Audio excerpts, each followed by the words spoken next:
The constant message that we're getting in this country are Black women don't matter. Our bodies don't matter when it comes to health issues that disproportionately impact Black women.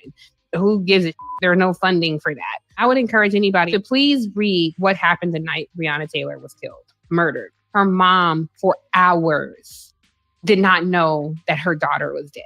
For hours, nobody talked to her. Losing our children doesn't matter. There is physical violence that we endure, but what we're talking about with Breonna Taylor is the structural violence that we endure. I don't know how we survive this. We will survive it. Not everybody, though. We survived civil rights. Not everybody. We survived enslavement, but not everybody. And so she was somebody who didn't survive this moment. And to relive this now, it's just, I'm filled with so much rage and sadness. The constant message that we're getting in this country are Black women don't matter. It is our duty to fight for our freedom. It is our duty to win. We must love and support each other. We have nothing to lose but our chains. We have nothing to lose but our chains. We have nothing to lose but our chains.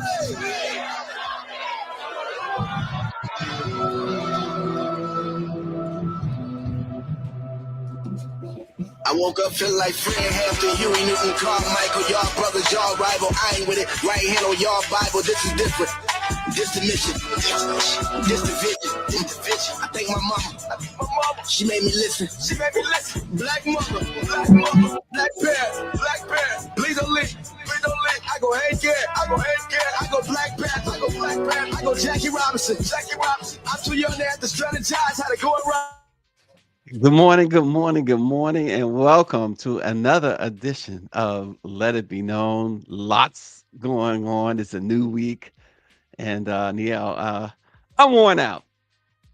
Okay, well, I'm bright and perky. What's up, LA, New York, Black America? I am Niele Anderson, and of course, this is Let It Be Known. We have the headlines that are important to our experience. Lots to talk about, from Donald Trump, of course, the Klan, till we have some good news coming out of HBCUs, important information about Uber and women, and we're ready to get to it. Let's jump to it. Black women, we talked about it on Friday. Stacy, while you were out, we missed you, but we had a really good conversation about how Black women can navigate through this Trump Klan administration. And as we saw, Tiffany Cross was also highlighting Breonna Taylor. And as she was talking about her, I thought about Henrietta Lacks. So many stories about how Black women have been taken advantage of by this country. And Tiffany Cross was right on point with her comments. I have my youngest brother. I have 5 brothers. My youngest brother loves some Tiffany Cross. Absolutely loves his Tiffany Cross. Okay. I just, it came to mind when you said Tiffany Cross. But, I tell you what, that, it's one of those things where you think, when you said, the moment you said Donald Trump, and I wonder, and y'all can put it in the chat, when you said Donald Trump and Trump Klan, automatically, like, this feeling came over. I had a busy weekend. It was mostly, it was a good weekend because it was filled with some good spiritual stuff that really is upbuilding and stuff like that all weekend long. But when you say Donald Trump and Trump Klan, how do y'all feel, folks? It just, there's, when you get those chills that run through your spine in a good way. Well, it's not that. It's definitely not that. But it's something. I mean, when you hear, you can go along in your day, right?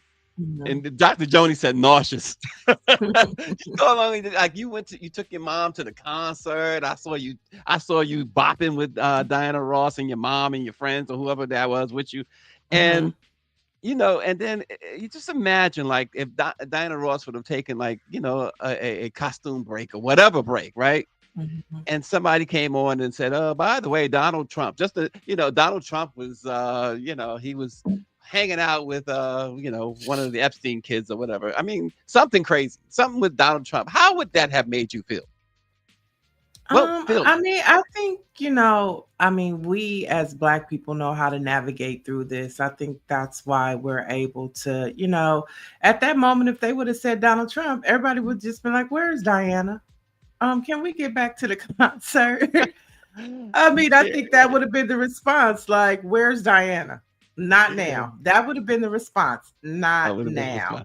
Oh, Not boy. now. But it's like you go out to this, fancy restaurant. You go out to like, the Four Seasons, and you have like a porterhouse steak, right?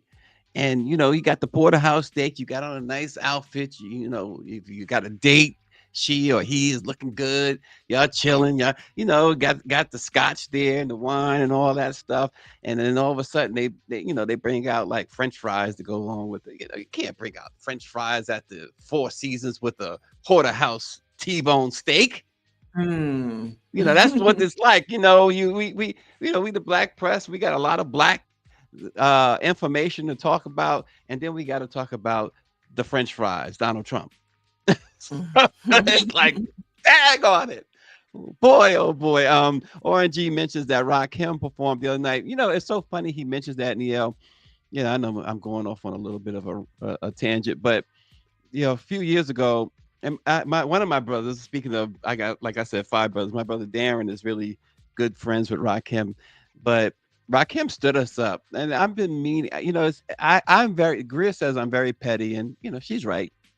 And it's been like 3 years when he stood us up. He's supposed to come on the program, and we had it all set 3 or 4 years ago. I have not forgiven him yet. And I came across his, I was doing something earlier this morning and came across his information, and I looked at it and I was like, dang, this brother stood us up. I love Rakim.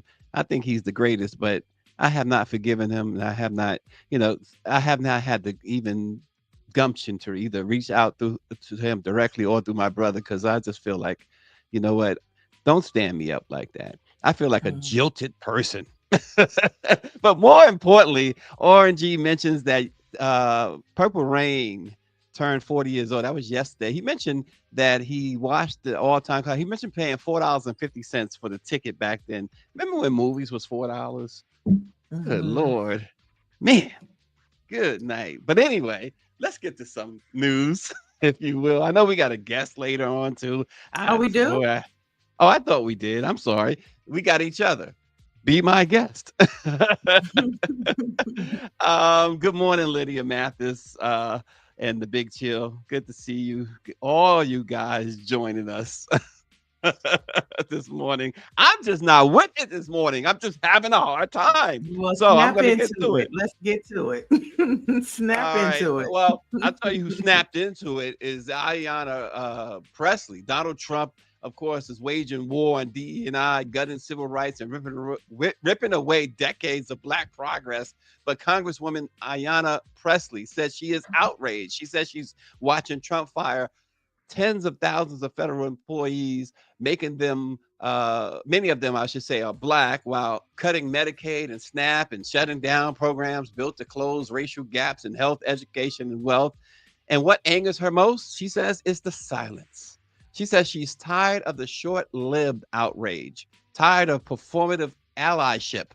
While Black women are dying in childbirth, while Black books are being banned, and while Black home ownership hits a 6-decade low, too many people, she says, have moved on. The Congresswoman says the fight isn't about headlines or hashtags. It's about survival. And she's furious that the appetite to fight for Black freedom vanishes when the camera leaves. Niele, does she have a point? Is she, she's sounding this alarm saying, if you're not outraged by what Trump is doing to Black communities, maybe you were never in this fight to begin with. Yeah, I mean, a lot of lawmakers are frustrated because they can't get anything done on Capitol Hill. So I think a lot of us understand her frustration. But I do think that we are seeing some motion. When we saw Rep Sumner, she was able to pass in a all Republican committee, an investigation into Epstein, right? The Epstein files.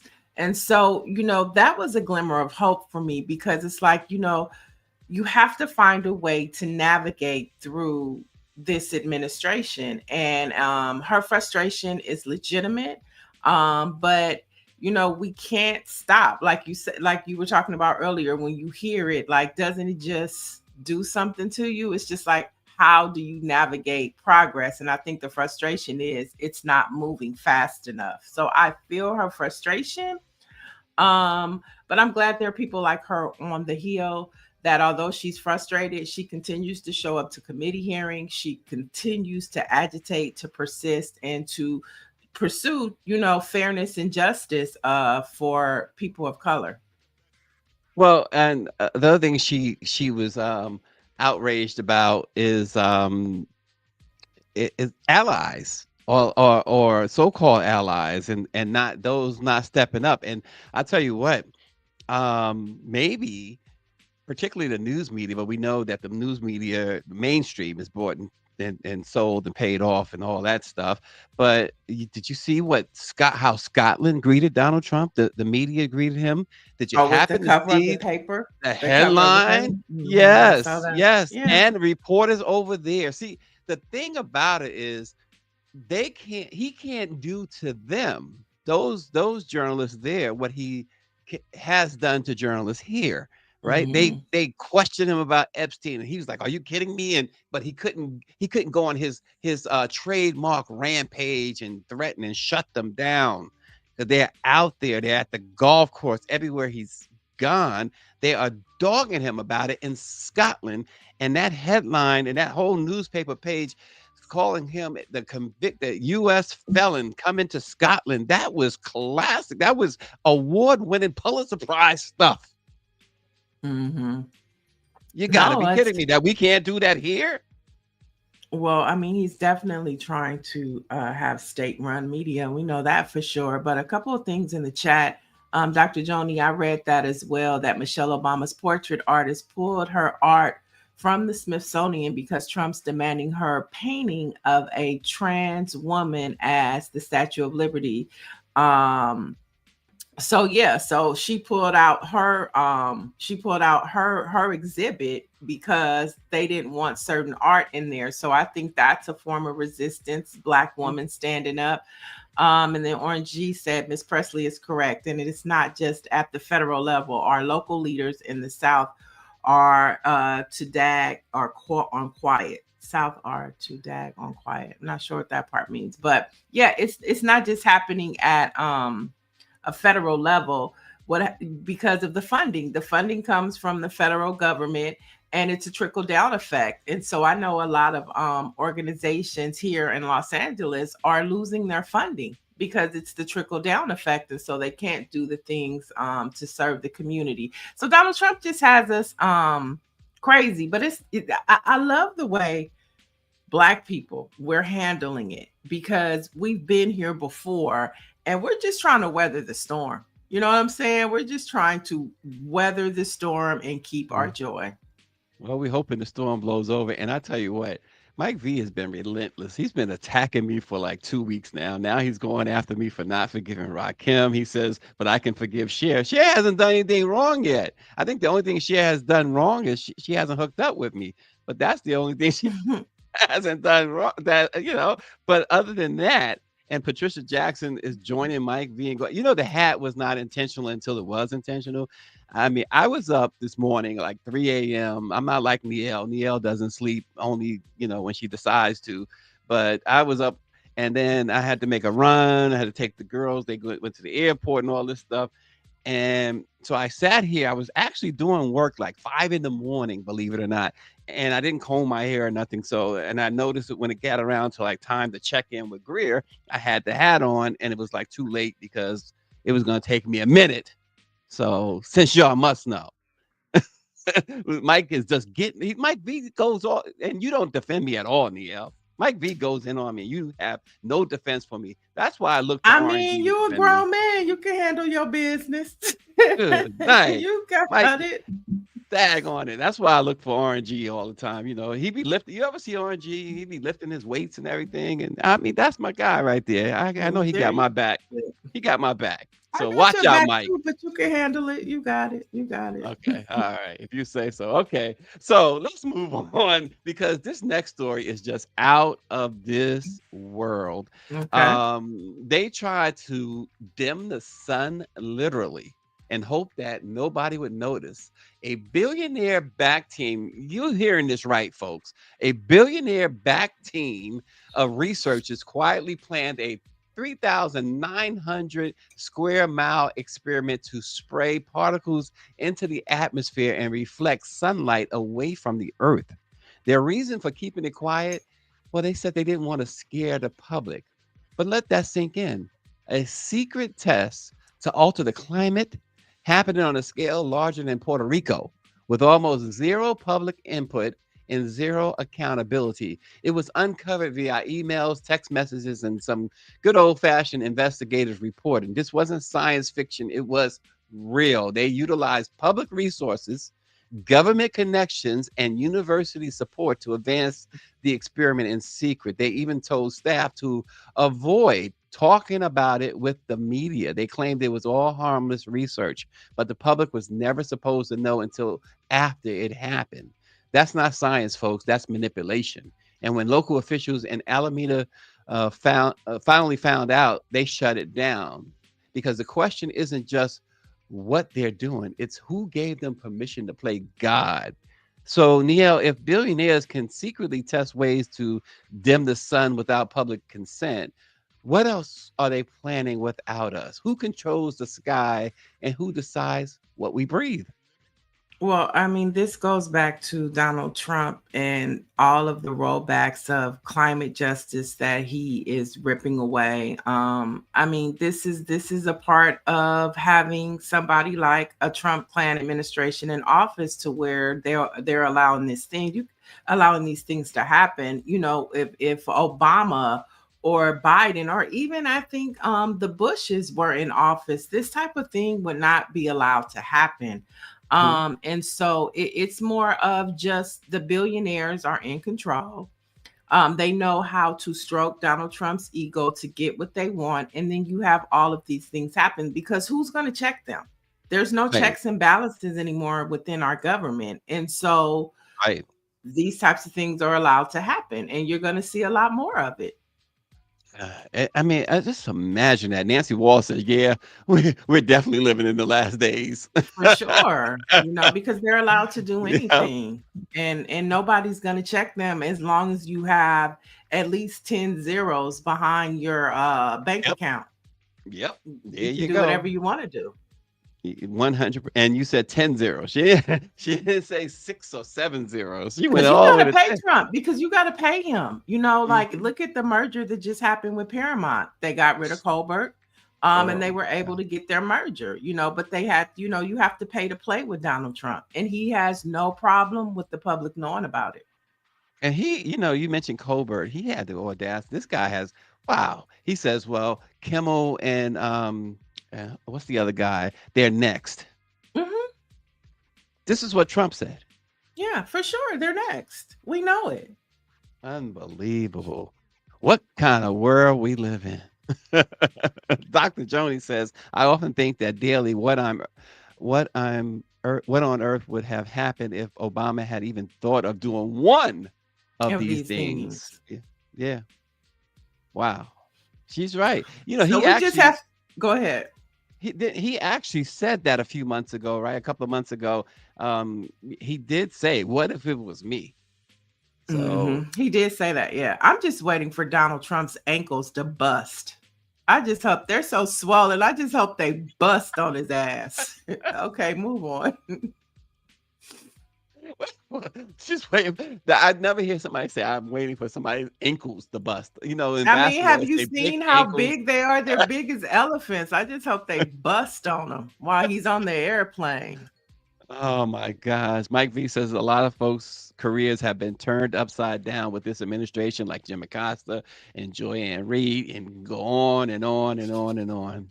Yeah, it's And look at true. the funding, the not just the jobs, but the fundings. Like even when you look at like the Black press, you look at DEI, a lot of Black companies aren't able to thrive like they used to because of, Why? The rent is too damn high. Wait a minute. Wait a minute. What was you saying? I'm sorry. That wasn't me. I'm not sure how that fit in, but it fit in some type of way. But yeah, the rent is too damn high. We'll leave it at that. Yeah, it's Greer talks about buying your freedom. I mean, look, you mentioned the 10 figures. It all fits. It all fit. I'm figuring out how to buy my freedom too. Shoot. For sure. Here's a really enlightening story. A Black grandmother of 7 who is a U.S. Army veteran. She put her life on the line to protect 180 people on a recent Delta Airlines flight, and she did it without hesitation. Nicole Pruitt saw a danger coming, and she didn't even flinch. When a woman repeatedly tried to breach the cockpit, Nicole used her military training, her instincts, and her strength to take down this woman and take her down fast. This wasn't a scene from a movie. It was real. No backup. There was no time for contemplation. There was only courage and discipline and a fierce will to protect everyone on that airplane. She didn't just act, she led. Calm, focused, and fearless. That's the kind of hero action that rarely makes headlines, but it should. So Nicole Pruitt, Niele, wasn't on duty, but she was on a mission. Black women save lives every single day. So when will America start putting some respect on that? Yeah, that's a huge question, but I know that it is dangerous to fly these days. You never know what's going to happen on the airplane. I done seen so many types of fights and planes coming down for emergency landings. It's like the wild, wild air right now. The wow air. It's the wow. You don't know what you're gonna get or who you sit next to on an airplane these days. Okay, it's like you got to wear your mask. You don't want nobody breathing on you. Nope. You don't know. You don't want to offend nobody. Even sometimes the stewardess are ready to buck up at you, and it's like, ma'am, I'm not that person. Please, please. They are like everybody's on alert. Okay, everybody is on alert. And well, it's a good point. Yeah, and let's not forget that Donald Trump did attack Iran. So they still mad at us too. We don't know what's going on. So, kudos to her, but it's just dangerous to travel right now in the airports. You don't know if you're going to get stranded. You don't know if you're going to get into a fist fight. It's just a mess to travel these days, especially on airplanes. Yeah, for a long time, folks have, including myself, have looked at the shenanigans at like Spirit Airlines. We see all the videos of the unruliness and the unrest and all that. Now it's every airline, every situation, like you said, the airports, everyone's on high alert. They are so tense, from the employees to the travelers, the flight attendants, the pilots. The pilot just got pulled off the plane. Was it over the weekend? They stormed the plane. I think it was a Delta flight. They stormed the plane, I believe, in Atlanta. Mm-hmm. And turns out, according to some reports, I haven't seen whether or not this was the case, why they stormed the plane and pulled the pilot out in handcuffs. But it was some sort of a child sexual thing going on there with him. He was looking up some stuff with kids on his thing. So the authorities ran in and snatched him, as they should. But it's always something. American Airlines flight over the weekend had to make an emergency landing, and then you saw the passengers actually sliding down the whatever you call that thing. It looked like a ride from an amusement park. but sliding down the chute there. And so you're right. It's so much at airports. I tell you, when we went to Savannah for the Black Press convention last month, I was really tempted to take Amtrak, and I think that's where it's at this point. For sure. It's a dangerous game to travel these days. And then when you hear conversations about Homeland Security taking over TSA and putting private companies in there, you don't even know if you go to another country, based upon your social media habits, if you'll be able to come back home. And so these are all the things that, I know for me traveling, I begin to think about because I know sometimes I post things that aren't favorable to the current administration. And so just all of these things that you never thought that you would have to think about, you have to consider when you travel, just because they allowed us to put our shoes back on. Well, yeah, isn't that something? And Dr. Joni says radar is missing in spots. Pilots are having to eyeball other aircrafts, which is outrageous. Planes starting off on fire, delays, and no personnel. RNG says mayonnaise people do the most on airplanes. Fly at your own risk is an understatement in 2025. For sure, 100%. We just got to stay prayed up. Stay prayed up. We have a few more headlines to get through today. Since we started off talking about Black women, women just in general are also affected by this Trump plan administration because it's set to destroy a stockpile of U.S. contraceptives stored in a warehouse in Belgium. Now, over 900,000 implantable contraceptive devices and more than 2 million packets of oral birth control are going to be destroyed. And this is according to an internal accounting report back in April. And so we see once again, most of these contraceptives were probably going to people who needed it, like in different countries in Africa. Maybe some of them were coming over here. But the fact that they are destroying products that are available to help people is just cruel. Yeah. It's cruel. I mean, and I don't know how many times we could say it, but this administration is definitely unhinged. And it's almost like a lot of women feel like the Trump clan administration is like the people from the Handmaid's Tales. I've never watched the show, but they say that they want you to they want us to be just like that TV show, like they're mirroring that TV show. And I also saw a report to where pregnancy is down across the board in America. Women are not having babies the way that we used to have. And especially for like Black women, there are a lot of, factors that go into that.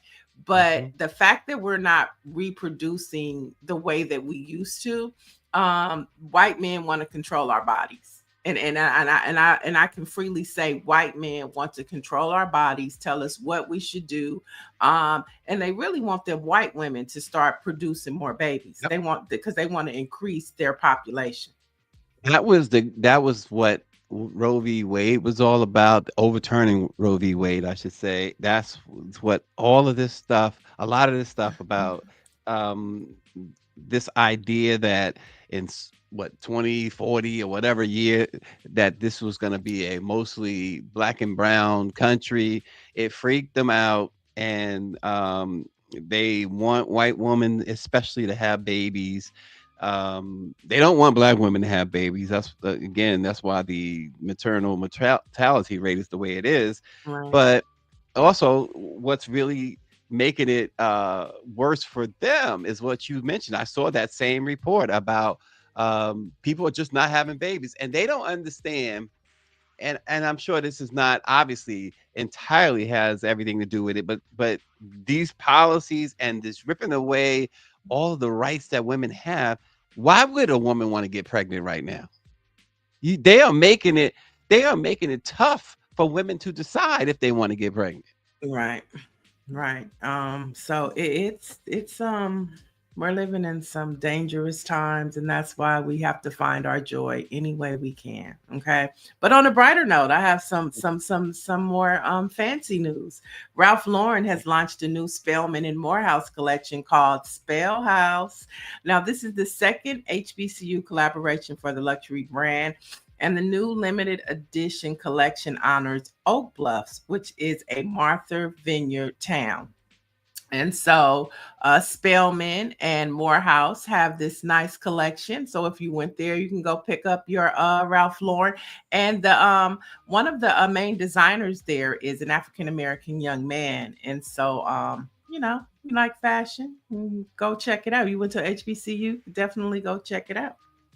That is pretty cool. I love the artwork with that too. The pictures there that was shown.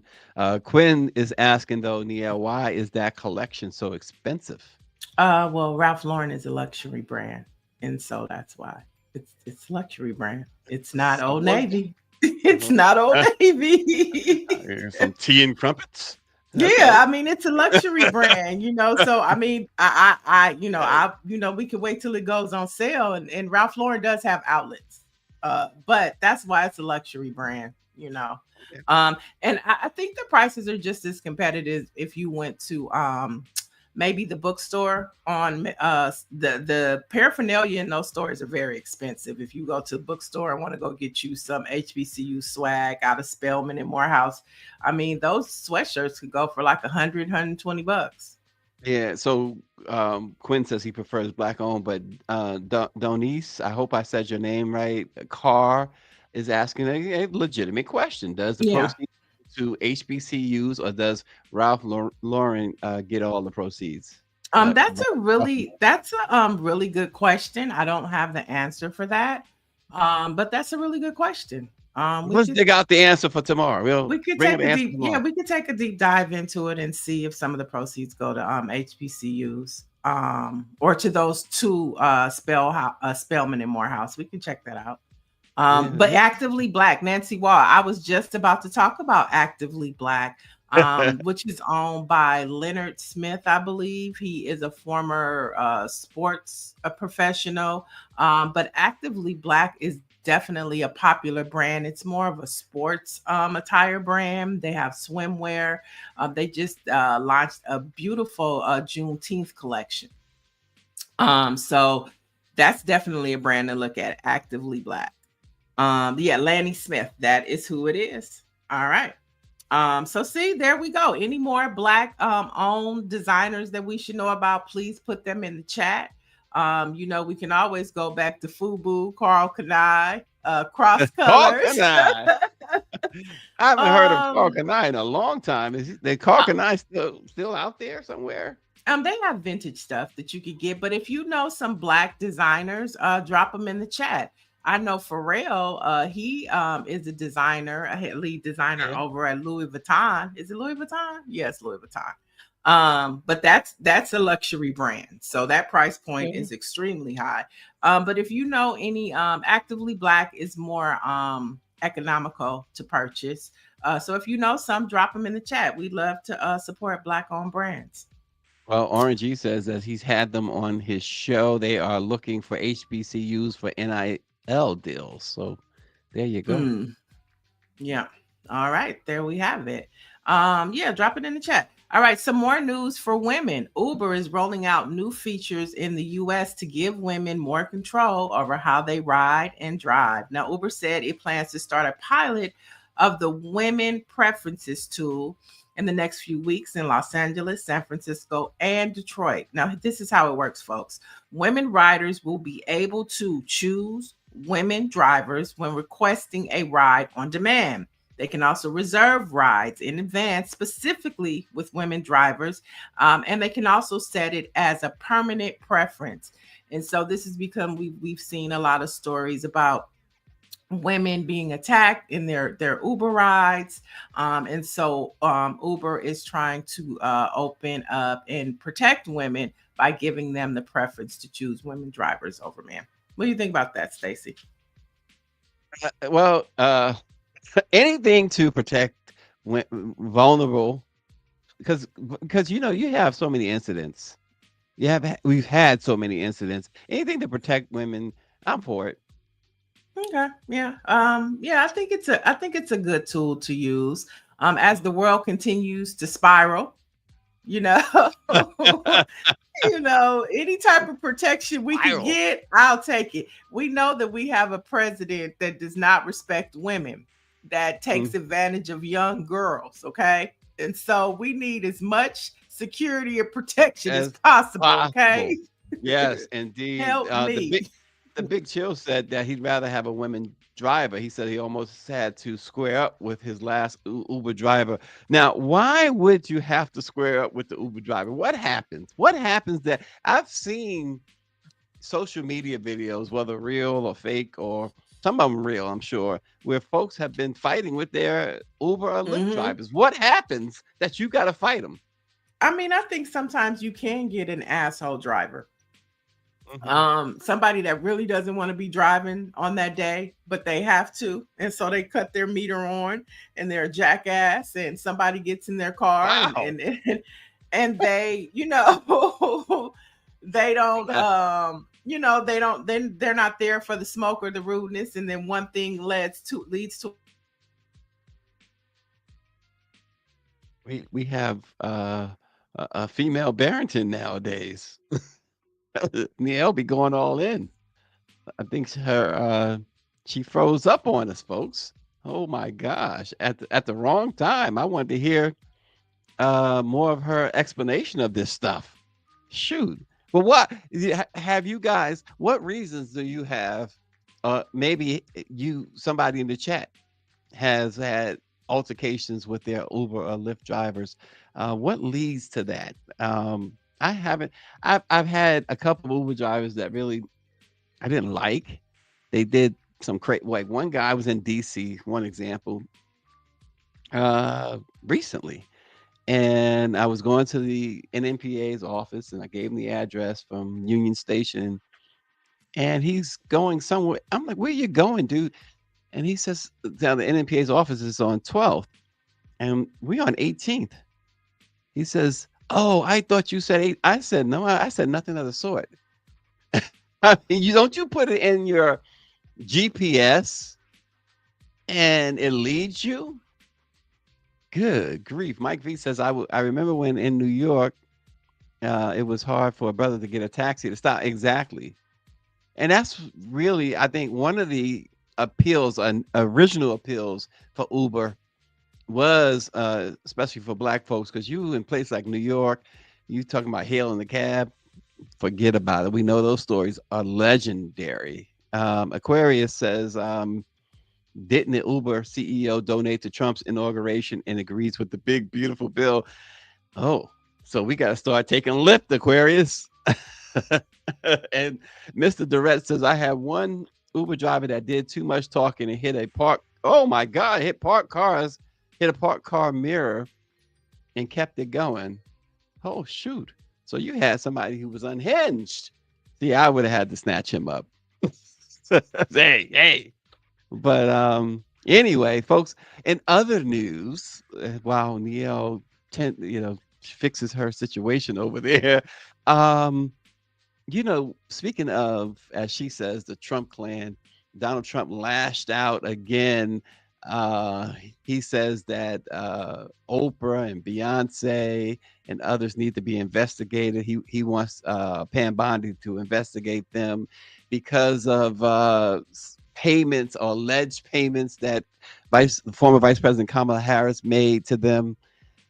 This guy is totally unhinged. I mean, he's been talking about prosecuting Obama. Now he wants to prosecute Beyonce and Oprah. Now good and well he may haul Obama in for questioning. He may haul Oprah in.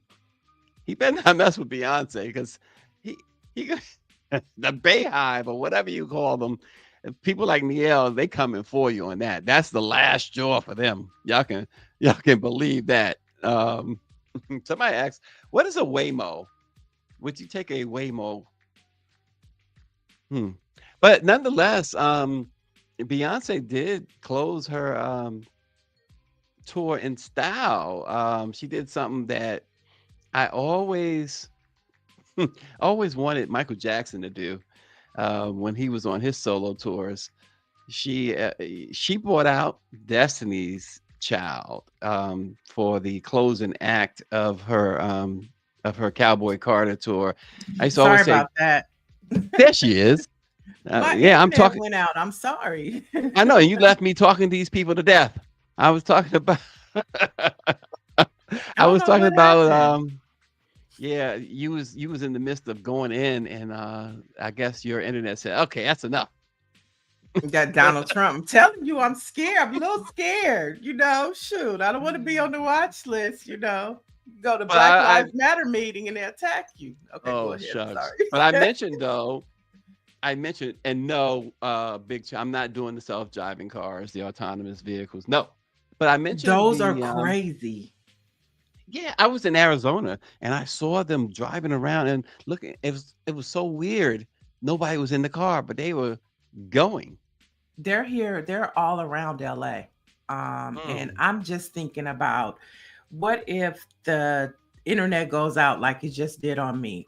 How do those cars function? Right? Like, just as that happened, the reality is there could be a malfunction and then the car goes rogue. Mm-mm. Yeah, I listen. I'm just not doing the self-driving thing. Oh no, you're not getting me in those things. And Big Chill said he's in uh Arizona and no thank you. Right. That's where I saw them at. I haven't seen them anywhere else. I know like you said, they're in LA and they probably in other places, but Arizona, it was great. It was especially like outside of Phoenix, like Scottsdale and all that. All of these autonomous cars. I'm thinking, "Hmm, that is not for me." But when you were gone, Neil, I mentioned how your Trump clan administration talked about Chief MAGA said he wants to investigate Oprah and Beyonce for alleged And payments Kamala as that, well. yeah, And Kamala right, too. right. And we talked about that. And also, I want you to chime in because I know you got something to say about Destiny's Child coming on reunion to close out the Cowboy Carter tour. I mean, I think that overall Beyonce made a huge statement with the Cowboy Carter tour. It is the highest country tour in history. Okay. So for all them white country singers that had a problem with her, she outsold it's the top selling country tour in history. So kudos to her. I Oh, thought but this the Destiny's Child reunion, I want to hear your reaction because I you're a mean, huge fan. I thought it was great. I thought that Beyonce knows how to go out with the bang. She had her entire family. She had her kids performing. Her husband came out. Destiny's Child came out. I mean, and now everybody's just waiting to see what Act Three is going to be because this was a three-part series. You had Renaissance Act One, Cowboy Carter Act Two, and so now everybody wants to know what Act Three is. And a lot of people are saying, is Act Three Destiny's Child? Mhm, That's one of the conversations. Act Three might be Destiny's Child. So I just mhm, thought that it was a beautiful concert overall. I mean, and all the stars came out. You had Kerry Washington, you had Oprah Winfrey, the mhm. Kardashians were there, Gayle King, Abby Phillips from CNN was there. Desmond Idris was there. I mean, there was so many people there. Her father, most of all, her father was there. And he had a nice comment about what the contributions that his daughter has made to the music industry. But I think the biggest walk away was that she has the top selling country tour in American history for all those Yeah, white folks that says she's not country. yeah, and all of that is fantastic. I was really I wanted to hear because I saw a lot of talk online the reunion. It was I thought it was very somebody said classy. I thought it was very significant. It was something, and I relate to it this way as I was saying as you was coming back on. It was something that Michael Jackson fans, including myself, always wanted to see. Um, with his shows that at some point his brothers joined him on stage, because that's the history. That's where it began. And for Beyonce to bring out Destiny's Child, as somebody mentioned too, it also shows that she doesn't forget the people who were with her from the beginning. And I think that's so significant for a major artist like a Beyonce, like a Michael Jackson, to not ignore that history in that beginning. And Well, so yeah, it she was did just it so for great. Renaissance too. Yeah, she did it for Renaissance too. She brought Oh, they Destiny's came Child out out. too? Yeah, they came out for the Mm. Renaissance tour when she did her HBCU theme Coachella performance. She brought out Destiny's Child. And so there was another moment at on the Friday show when LaToya Luckett, one of the original Destiny's Child's children, LaToya wasn't there, but the father brought the kids, and Beyonce, she just showed the kids a lot of love, and there were pictures of Blue with LaToya Luckett's kids, and so she's definitely like very centered as far as, and I think a lot of her grounding has to do with how her mother and her father raised her. She's just so like just personable. Yeah, Tyler, I forgot Tyler Perry was there too. I mean, but Tyler Perry was at the opening show. He was in Paris. Now he's at the closing show. I think Cowboy Carter, if you listen to that project, it speaks of the Black American experience, like Mhm. our historical contributions to American history.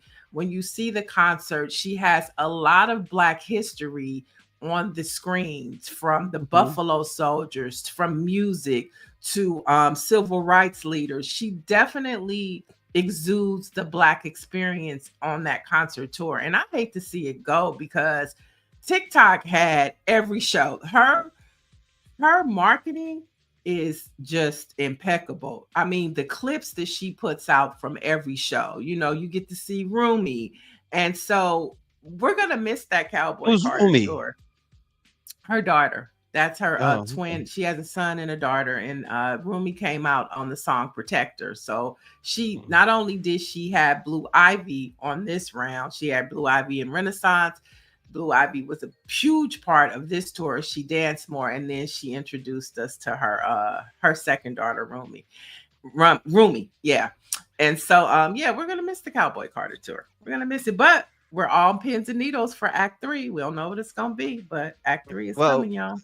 she Dr. Nicole says she's asking, well, Act 3 could be rock music. That's the other bit of speculation. Right. So it's rock, that's at the forefront. Everybody's talking about rock, but now people are talking about a Destiny's Child album. Some people are talking about a hip hop album. Some people are talking about a gospel album. And then some people are saying Act 3 might be our introduction to Blue Ivy. So, she has us, waiting. But she is Mhm. that girl right now. She is that artist right now. I don't think anybody in the game is touching Beyonce smoke. And I saw Diana Ross this weekend, and she was impeccable as well. But ain't nobody touching Beyonce right now. She is that girl. And I have one more story to get through, which is important because we're talking about TikTok and the algorithm and how she took over it. The Trump clan has set a hard deadline for TikTok. So either the Oh US gosh. takes over by September 17th or the app will shut down in the US. And this is why I'm on the fence about how much I engage in TikTok. Am I going to be a participant, or am I just going to be somebody that scrolls? Because you put all your energy into TikTok, and it looks like it's going to go away on the 17th if China doesn't give it up. Oh gosh. A lot of people are going to lose their money and their jobs because a lot of people rely totally now on social media and being an influencer as their source of income. And so if TikTok goes away, you think about the unemployment rate being high now, it's going to be ridiculous. And the Orange Menace knows all about that, and that's probably why they want to take it away. Any means of folks being able to support themselves and pay their bills, homeboy wants it gone. So, oh boy. Anyway, So that's our headlines, huh? That's it. Oh, that's yeah. Oh gosh. Okay. Well, folks, we're gonna give you some a black fact today. And on this date in 1917, approximately 10,000 African Americans marched silently down Fifth Avenue in New York City in protest of racial violence, including lynchings. The silent parade, organized by the NAACP, was a powerful demonstration against lynching and other forms of racial discrimination. The marchers, including women and children in white and men in black, carried signs demanding an end to violence and highlighting the hypocrisy of fighting for freedom abroad while denying it at home. The silent parade stood out as one of the first major mass protests by African Americans in the United States. It was a turning point in the NAACP's public activism, a deliberate silent march where only muffled drums could be heard, which organizers intended to convey grief and resolve. It was also a bold challenge to America's double standard on freedom and justice, and importantly, a forerunner to future civil rights movements, proving the strength of unified, peaceful resistance. So that was a huge Black history moment on this date way back in 1917. And today is Buffalo Soldier Day, y'all. So this day we honor the bravery and service of Black soldiers who served in the U.S. Army after the Civil War. I wish I had me a Buffalo Soldier t-shirt. I'd wear it today. All right. It would be Buffalo Soldiers T-shirt Monday. That's what it would be. There you go. All right. So our Black-owned newspaper of the day is the North Dallas Gazette. It was founded in 1991, and the North Dallas Gazette claims its newspaper is a whole movement. The publishers declared that where others saw a demographic to overlook, the North Dallas Gazette saw a vibrant, upwardly mobile African American community eager for a platform that reflected their realities, dreams, and their contributions. While other minority focused publications remain anchored in the southern section of the city, the North Dallas Gazette was built to serve the rising voice of African Americans in the North, those who are shaping business, influencing culture, and investing in their communities. So check out the North Dallas Gazette online or get a physical copy if you're in the North Dallas area. That I love that. I love that. And so if you want more news, there's a lot going on. We have to get into the cycle. We've had a fun weekend, so we have to get back into the news cycle. So I'm definitely going to head over to BlackPressUSA.com so that I can get acclimated as to what's happening in Black America. Stacy, what you writing about this week? Oh Lord. So one of the things I'm writing about is about traffic congestion. I'm going to change up. I'm trying to see other stuff. So I'm going to change up a bit. Traffic congestion. Who has the worst traffic congestion in the nation? I tell you what, tomorrow. It's not LA no more. It's not LA anymore, but I'll tell you who it is tomorrow. How about that? We'll keep them in suspense until tomorrow. We'll run down maybe the top 5 worst or the worst 5 areas for congestion. And Mike is asking, Mike V says, when is the next Karine Jean-Pierre interview? Mike, I assure you, we have reached out. Now you got to understand, Karine is now like she is like this superstar now all of a sudden. And unfortunately, when they get to be like mega stars, at least in their minds, then we become less important. So we're trying to make it. Well, if you're trying to get her on, I wouldn't say that. Hey, I can say it. She knows the deal. If you wouldn't, she knows the deal. Karine knows we love her, but we gotta, hey, when it comes to family, you gotta be able to speak truth to the family. You gotta be able to like, hey, you gotta lay it down, Niele. I mean, I didn't say that's how. Well, I don't think we want to get her on the show. Let's, say congratulations, Corinne, on becoming a member of Alpha Kappa Alpha Incorporated. Congratulations to that. And we would love to talk to you about why you decided to leave the Democratic Party. We'd love to talk about that. And of course, Orangey wants us to interview JJ Fad. You want to make that happen, Niele? You'll think You about want it. to talk to JJ Fad? He wants us to talk to JJ Fad. Supersonic. What are they up to these days? Orange G? Or are we just gonna go back to the 80s? We just gonna talk to them about Supersonic? He just wants to see them. That's all. You want to see them? Okay. Yeah. We'll work on getting JJ Fad. I know they are touring though. They are on tour. They are. Which I'm so glad that old school hip hop artists are able to make money still by going on tours and taking us back and giving us that nostalgic feeling. So I mean, it would be good to talk to them about, you know, their days in the 80s. And as female rappers, they didn't have all of the access that female rappers have today. So I would be interested in hearing their story about, you know, being a hip hop artist in the 80s and the struggles and the triumphs that they had. That'd be a cool interview. Sounds like a plan. So we'll see you tomorrow.